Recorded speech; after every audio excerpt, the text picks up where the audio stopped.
Estelle, vous êtes de l'autre côté de la place des Invalides. On l'a vu, les choses se dégradent. Quelle est l'ambiance autour de vous?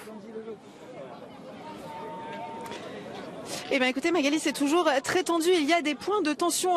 Par moments, c'est très calme et d'un coup, ça se met à devenir plutôt tendu. Vous le voyez sur ces images de Baptiste Gosselin, ces restes de gaz lacrymogènes, ces nuages ces gaz lacrymogènes qui ont été tirés par les forces de l'ordre il y a 1 ou 2 minutes.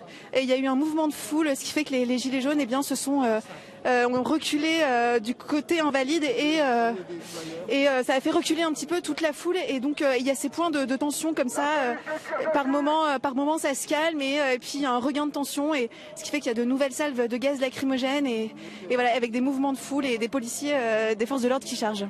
Est-ce que vous avez constaté des dégradations, Estelle, au cours de ces manifestations?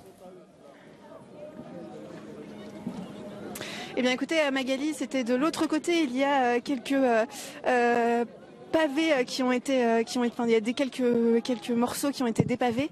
On a vu quelques projectiles lancés en direction des forces de l'ordre. Un peu plus tôt pendant le cortège, quelques poubelles renversées, quelques poubelles en feu, mais c'est tout ce qu'on a pu constater.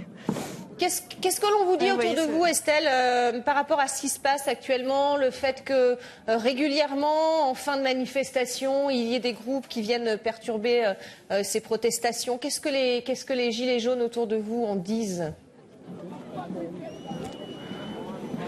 Eh bien, la plupart ne sont pas surpris et ne sont pas étonnés de ce genre de dispersion. C'est en tout cas ce que nous ont dit la plupart. Chaque fois...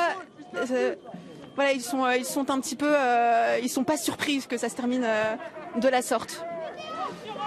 Merci beaucoup Estelle pour toutes ces précisions. Estelle Farge, donc en direct de l'esplanade des Invalides.